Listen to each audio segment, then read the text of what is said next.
ಬೆಳಗಾವಿಯ ರಾಮದುರ್ಗ ತಾಲೂಕಿನಲ್ಲಿ ಬರಗಾಲವನ್ನು ಬಂಡವಾಳ ಮಾಡಿಕೊಂಡಿರುವ ಕ್ರೈಸ್ತ ಮಿಷನರಿಗಳು ಬಡ ಲಂಬಾಣಿಗಳ ಕುಟುಂಬಗಳ ಮತಾಂತರ ಮಾಡುತ್ತಿವೆ ಎಂಬ ಆರೋಪ ಬಂದಿದೆ. ಕಳೆದ ಒಂದು ತಿಂಗಳಲ್ಲಿ 100ಕ್ಕೂ ಹೆಚ್ಚು ಕುಟುಂಬಗಳಿಗೆ ಇದಾಗಿದೆ ಎನ್ನುವುದು ವರದಿ. ಈ ಮತಾಂತರಕ್ಕೆ ಸ್ಥಳೀಯ ಅಂಗನವಾಡಿ ಕಾರ್ಯಕರ್ತೆಯೊಬ್ಬರು ಮುಖ್ಯ ಕಾರಣ ಅಂದಿದ್ದಾರೆ. ಕ್ರಿಸ್ಮಸ್ ದಿನ ಗ್ರಾಮದ ತಾಂಡಾದಲ್ಲಿ ಕೆಲ ಕುಟುಂಬಗಳಿಂದ ಸಭೆ ಕರೆದಾಗ ಈ ವಿಚಾರ ಬೆಳಕಿಗೆ ಬಂದಿದೆ. ಇದರಿಂದ ಭಾರೀ ಆಕ್ರೋಶ ವ್ಯಕ್ತವಾಗಿದೆ. ಮತಾಂತರಕ್ಕೆ ಕಾರಣದ ಕಾರ್ಯಕರ್ತೆಗೆ ಈಗ ಬಹಿಷ್ಕಾರ ಹಾಕಿದ್ದಾರಂತೆ ಗ್ರಾಮಸ್ಥರು. ಇದೀಗ ಬಿಗುವಿನ ವಾತಾವರಣ. ಒಂದು ವೇಳೆ ಆಕೆ ಇನ್ವಾಲ್ವ್ ಆಗಿದ್ದರೆ ಆ ರೀತಿ, ಯಾಕಂದರೆ ಈ ಕಾನೂನಂತೂ ಒಂದು ಜಾರಿಲಿದೆ, ಇನ್ನೂ ಅದು ವಾಪಸ್ ಏನಾಗಿಲ್ಲ, ಅದು ಮಾಡ್ಸಕ್ಕೆ ಬರಲ್ಲ. ಆ ಥರ ನೋಟಿಸ್ ಕೊಟ್ಟು ಎಲ್ಲ ಮಾಡಬೇಕಾಗಿತ್ತು.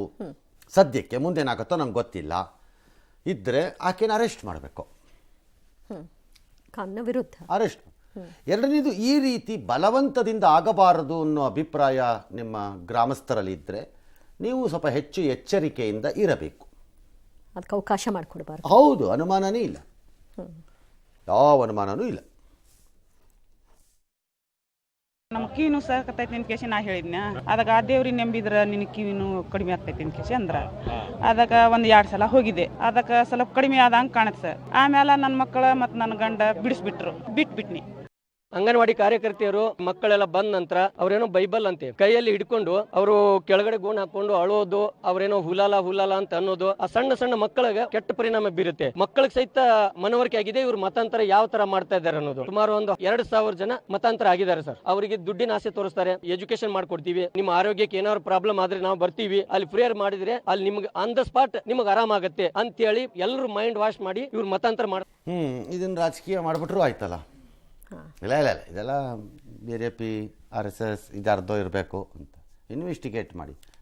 ಯಾರನ್ನು ಮತಾಂತರ ಮಾಡಬೇಕಾದ ಅವಶ್ಯಕತೆ ಈ ರಾಜ್ಯಕ್ಕಿಲ್ಲ. ಹೇಳೋಗೆ 2,000 ಜನ ಆಗಿದೆ ಅಂತ ಅವ್ರು ಯಾರೋ ಹೇಳ್ತಿದ್ದಾರೆ, ನಮಗೆ ಗೊತ್ತಿಲ್ವಲ್ಲ. ನಮಗೆ ಗೊತ್ತಾ, ನಾವೇನು ಟಾರ್ಚ್ ಇಟ್ಕೊಂಡು ಹೋಗಿದ್ವಾ ನೋಡಕ್ಕಲ್ಲಿ. ಅಂದರೆ ಯಾರನ್ನೂ ಮಾಡಬೇಕಾಗಿಲ್ಲ. ಮಾಡಿದ್ರೆ ಅದನ್ನು ಅಪೋಸ್ ಮಾಡಬೇಕು, ಮಕಾಮುತಿ ನೋಡದೆ ಮಾಡಬೇಕು. ದೇಶದಲ್ಲಿ ಕೋವಿಡ್ ರೂಪಾಂತರಿ ದೇಶದಲ್ಲಿ ಕೋವಿಡ್ ರೂಪಾಂತರಿ ಪ್ರಕರಣಗಳ ಸಂಖ್ಯೆ ಶತಕ ದಾಟಿದೆ. ಎಲ್ಲೆಲ್ಲಿ ಕೋವಿಡ್ ಕೇಸ್ಗಳ ಸಂಖ್ಯೆ ಎಷ್ಟೆಷ್ಟಾಗಿದೆ ನೋಡೋಣ. ರಾಜ್ಯದಲ್ಲಿ ಇವತ್ತೊಂದು 7,262 ಕೇಸ್ ಮಾಡಿದ್ದಾರೆ. ಒಂದು 103 ಬಂತು. ಸಕ್ರಿಯ 479 ಇದೆ. ಆಸ್ಪತ್ರೆಯಲ್ಲಿ 57, ICU 19, ಚೇತರಿಕೆ 87 ಅಂತಿದ್ದಾರೆ. ಇವತ್ತು ಒಂದು ಸಾವಾಗಿದೆ. Not good. ಡೈಲಿ ಒಂದೊಂದು ಅಂತ ನೀವು ಅಕೌಂಟ್ ಓಪನ್ ಮಾಡ್ತಿರೋಂಗೆ ಯಾಕೋ ಕಾಣಿಸ್ತಾ ಇದೆ ನಮ್ಮ ರಾಜ್ಯದಲ್ಲಿ. ಜಿಲ್ಲಾವಾರುನಲ್ಲಿ ಬೆಂಗಳೂರೇ ಹೈಯೆಸ್ಟು. ಇವತ್ತು ಬೀದರ್, ತುಮಕೂರಲ್ಲೂ ಕಾಣಿಸ್ಕೊಂಡಿದೆ ತಲಾ 2. ದೇಶದಲ್ಲಿ 529 ಬಂದಿದೆ ಹೊಸ ಕೇಸು. ಸಕ್ರಿಯ ಕೇಸ್ 4,000 ಇದೆ. ಇದನ್ನು ನೋಡಿದ್ರೆ ನಮ್ಮದು ಭಾಳ ಚೆನ್ನಾಗಿದ್ದೀವಿ ಅನ್ನೋಕ್ಕಾಗ್ತಾ ಇಲ್ಲ. ಯಾಕಂದರೆ ನಮಗೆ ಹೊಸ ಕೇಸ್ ನಮಗೆ 103 ಇದೆ. ದೇಶಕ್ಕೆ 529 ಅಂತಿದ್ದಾರೆ. ಯಾವ್ಯಾವ ರಾಜ್ಯದವ್ರು ಎಷ್ಟೆಷ್ಟು ಟೆಸ್ಟ್ ಮಾಡ್ತಿದ್ದಾರೋ, ನಮ್ಮವರೇನೋ ಒಂದಷ್ಟು ಟೆಸ್ಟ್ ಮಾಡ್ತಿದ್ದೀವಿ, ಫಿಗರ್ ಬರ್ತಿದೆ ಅಂತ ಹೇಳ್ತಿದ್ದಾರೆ. ಕಷ್ಟ ಆಗ್ತಿದೆಯಪ್ಪ, ಇದು ಹಿಂಗೇ ಹೋಗುತ್ತೆ ಅಂತ ಹೇಳೋದು.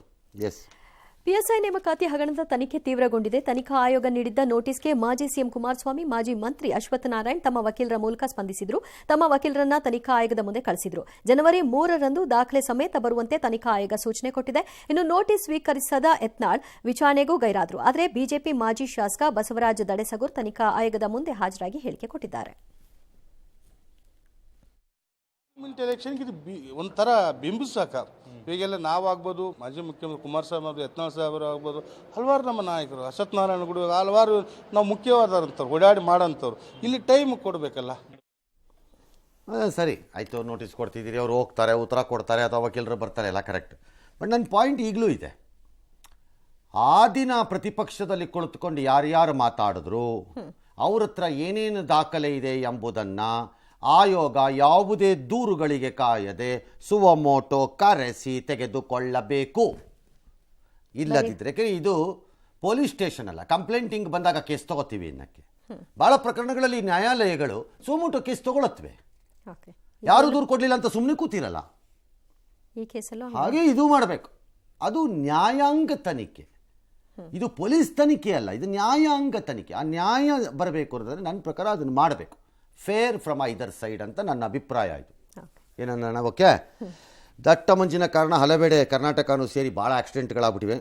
ಅದೆಲ್ಲೋ ಒಂದು ಖಾಸಗಿ ಬಸ್ಸು ನೆಲಮಂಗಲದ ಹತ್ರ ತೊಣಚಿಕುಪ್ಪೆ ಬಳಿ ಲಾರಿಗೆ ಖಾಸಗಿ ಬಸ್ ಡಿಕ್ಕಿ ಹೊಡೆದ್ಬಿಟ್ಟಿದೆ. ಬಸ್ಸಿಂದ ಬರ್ತಿದ್ದು 2 ಕಾರಿಗೆ ಡಿಕ್ಕಿ, 30 ಪ್ರಯಾಣಿಕರಿಗೆ ಗಾಯ, ಪುಣ್ಯಕ್ಕೆ ಯಾರಿಗೂ ಏನೂ ಆಗಿಲ್ವಾ? ಓಕೆ. ವಿಶಾಖಪಟ್ಟಣದಲ್ಲೂ ಅದೇ ರೀತಿ 3 ಕಾರುಗಳ ಅಪಘಾತ. ಈ ಥರ ಎಲ್ಲ ಕಡೆ ಆಗಿದೆ, ಸುಮಾರು ಕಡೆ.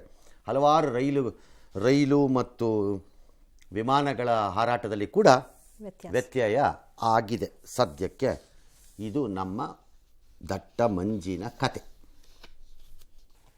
ಕಳೆದ 2 ದಿನಗಳಿಂದ ಅಯೋಧ್ಯೆಯಲ್ಲಾಗುತ್ತಿರುವ ತಯಾರಿಗಳು, ಶ್ರೀರಾಮ ದೇವಸ್ಥಾನದ ಪ್ರಾಣ ಪ್ರತಿಷ್ಠಾಪನೆ ವಿಚಾರದಲ್ಲಿ ನನ್ನ ಸಹೋದ್ಯೋಗಿ ಶಬೀರ್ ಊರಿನ ಹೊರಗಡೆ ದೇವಸ್ಥಾನದಿಂದ ಆಚೆ ಏನೇನಾಗ್ತಾ ಇದೆ ಕೆಲಸ, ರೈಲ್ವೆ ಸ್ಟೇಷನ್ನು, ವಿಮಾನ ನಿಲ್ದಾಣ, ರೋಡ್ಗಳೇನಾಗ್ತಿದೆ, ಅದೇನಾಗ್ತಾಯಿದೆ, ಇದೇನಾಗ್ತಿದೆ, ಮಲ್ಕೊಳ್ಳೋದಿಲ್ಲಿ, ಹೇಳೋದಿಲ್ಲಿ ಅಂತ ಎಲ್ಲ ತೋರಿಸ್ತಾ ಇದ್ದು. ಇವತ್ತು ಅವರು ರಾಮ ಮಂದಿರದ ನಿರ್ಮಾಣವಾಗುತ್ತಿರುವ ಅಂಗಳಕ್ಕೆ ಹೋಗ್ಬಿಟ್ಟಿದ್ದಾರೆ. ಅಲ್ಲಿಂದ ಒಂದು ಸಾಕ್ಷಾತ್ ವರದಿಯನ್ನು ಕಳಿಸ್ಕೊಟ್ಟಿದ್ದಾರೆ.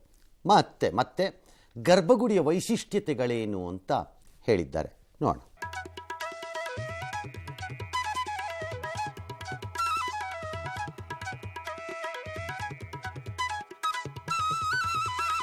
ದೇಶದ ದಿವ್ಯ ಮಂದಿರ ರಾಮ ಮಂದಿರ ಉದ್ಘಾಟನೆಗೆ ಇನ್ನೇನು ಕೆಲವೇ ದಿನಗಳು ಬಾಕಿ ಇದ್ದಾವೆ.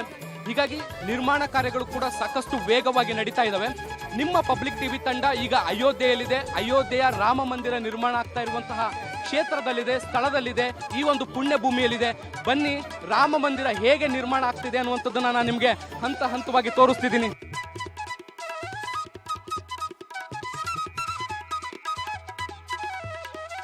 ಇಲ್ಲಿ ನೀವು ನೋಡ್ತಾ ಇದ್ದೀರಿ ಹೇಗೆ ನಿರ್ಮಾಣ ಆಗ್ತಾ ಇದೆ ಅನ್ನುವಂಥದ್ದನ್ನ ಕೂಡ ದೃಶ್ಯಗಳಲ್ಲಿ ಗಮನಿಸ್ತಾ ಇದ್ದೀರಿ.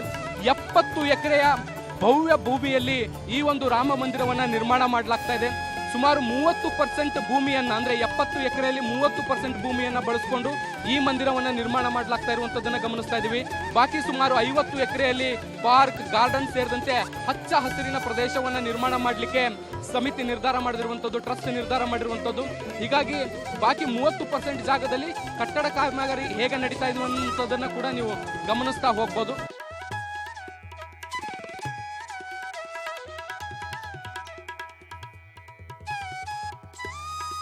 ಮಾಹಿತಿಗಳ ಪ್ರಕಾರ ಏನು ಮೊದಲನೇ ಮಹಡಿಯ ಕನ್ಸ್ಟ್ರಕ್ಷನ್ ಏನಿದೆ, ಕಾಮಗಾರಿಗಳೇನಿದ್ದಾವೆ ಅವೆಲ್ಲವೂ ಕೂಡ ಮುಕ್ತಾಯ ಆಗಿರುವಂಥದ್ದು, ಅದು ಉದ್ಘಾಟನೆಗೆ ಸನ್ನದ್ಧವಾಗಿರುವಂಥದ್ದು. ಆದರೆ ಗರ್ಭಗುಡಿಯಲ್ಲಿ ಫ್ಲೋರಿಂಗ್ ಕೆಲಸಗಳು ನಡೀತಾ ಇದೆ ಅನ್ನುವಂತಹ ಮಾಹಿತಿಗಳು ಸದ್ಯಕ್ಕೆ ಸಿಗ್ತಾ ಇದ್ದಾವೆ. ಸಾಕಷ್ಟು ವಿಶೇಷತೆ ವಿನ್ಯಾಸಗಳಿಂದಲೂ ಕೂಡ ಈ ಒಂದು ಕೆಲಸಗಳನ್ನು ಮಾಡಲಾಗ್ತಾ ಇರುವಂಥದ್ದು. 6.3 ತೀವ್ರತೆಯ ಭೂಕಂಪನವನ್ನು ಕೂಡ ತಡೆಯುವಂತಹ ಶಕ್ತಿಯ ಸಾಮರ್ಥ್ಯವನ್ನು ಕೂಡ ಇಲ್ಲಿ ಈ ಒಂದು ಕಟ್ಟಡಕ್ಕೆ ಇರುವಂಥದ್ದು. ಯಾಕಂದ್ರೆ ಭೂಕಂಪ ನಿರೋಧಕ ತಂತ್ರಜ್ಞಾನವನ್ನು ಕೂಡ ಬಳಸಿಕೊಳ್ಳಲಾಗಿದೆ. ಮುಖ್ಯವಾಗಿ ಈ ಒಂದು ಕಟ್ಟಡವನ್ನು ನೋಡ್ತಾ ಹೋಗ್ಬೋದು ನೀವು. ನಾಗರ ಶೈಲಿಯ ವಾಸ್ತುಶಿಲ್ಪವನ್ನು ಅನುಸರಿಸಿ ಈ ಒಂದು ದೇವಾಲಯವನ್ನು ವಿನ್ಯಾಸ ಮಾಡಲಾಗಿರುವಂಥದ್ದು. ಪ್ರತಿಯೊಂದು ಅಂತಸ್ತು ಕೂಡ ಸಾಕಷ್ಟು ವಿಶೇಷತೆಗಳನ್ನು ಹೊಂದಿದೆ.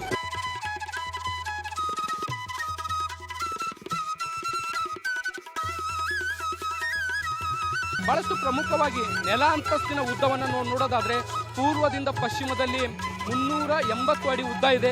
ಉತ್ತರ ಮತ್ತು ದಕ್ಷಿಣ ದಿಕ್ಕಿನಲ್ಲಿ ಅಗಲ 250 ಅಡಿ ಇದ್ರೆ, ನೆಲದಿಂದ ಗರ್ಭಗುಡಿಯ ಗೋಪುರ 181 ಅಡಿಯಷ್ಟು ಎತ್ತರ ಇರುತ್ತೆ ಅನ್ನುವಂಥ ಮಾಹಿತಿಗಳು ಬಂದಿರುವಂಥದ್ದು.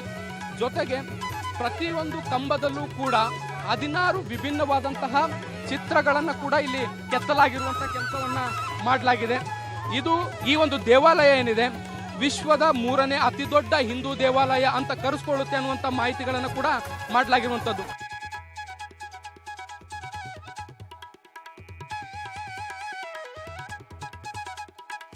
ಬೇಸ್ಮೆಂಟು ಈ ಪ್ಲಿಂತ್ ಎಲ್ಲ ಏನಂತ ಹೇಳ್ತೀವಿ ಅದೆಲ್ಲ ನಮ್ಮ ಕರ್ನಾಟಕದಲ್ಲಿ ನೀವು ನೋಡ್ಬೋದಲ್ಲಿ ಇದರಲ್ಲಿ ಗ್ರಾನೈಟ್ ಕಾಣಿಸ್ತಾ ಇದೆ ಅಲ್ಲ ಅಲ್ಲಿ, ಆ ಬ್ರಿಕ್ ವರ್ಕ್ ಮೇಲೆ ಆ ಗ್ರಾನೈಟ್ ಎಲ್ಲ ನಾವೇ ಇನ್ಸ್ಟಾಲ್ ಮಾಡಿರೋದು ಆ್ಯಕ್ಚುಲಾಗಿ. ಅದು ಸುಮಾರು ಒಂದು 21 ಅಡಿ ಇದೆ ಆ್ಯಕ್ಚುಲಾಗಿ. ಅದಷ್ಟು ಪೂರ್ತಿ ಇಲ್ಲ, ಒಂದು 60% 70% ನಾವೇ ಮಾಡಿರೋದು ಸರ್. ಇದರೆಲ್ಲ ಎಲ್ಲಿಂದ ಸರ್ ಗ್ರಾನೈಟ್ ನ ಚೂಸ್ ಮಾಡಿರೋದು? Chikkaballapur Sadahalli granite sir. ಈಗ ಮೇನು ಗರ್ಭಗುಡಿಯಲ್ಲಿ ಪ್ರತಿಷ್ಠಾಪನೆಗೊಳ್ತಿರುವಂತಹ ಬಾಲರಾಮನ ಶಿಲೆಯನ್ನು ಕೂಡ ಇಬ್ರು ಕನ್ನಡಿಗರಿಗೆ ಖಂಡಿತ ಅದರಲ್ಲಿ ನಮ್ಮ ಮೈಸೂರಿನ ಇದನ್ನ ಅರುಣ್ ಯೋಗಿರಾಜ್ ಅವರು ಕೂಡ ಎಲ್ಲ ಹೌದು ಖಂಡಿತ ಇದು ಮಾಡಿದ್ರೆ ಅದು ಬಹಳ ವಿಶೇಷವೇ. ಈಗ ಅಯೋಧ್ಯೆಗೂ ಕರ್ನಾಟಕಕ್ಕೂ ಬಹಳ ನಂಟಿದೆ ಸರ್ ಅದು ಆ ದೃಷ್ಟಿನಲ್ಲಿ ನೋಡಿದ್ರೆ.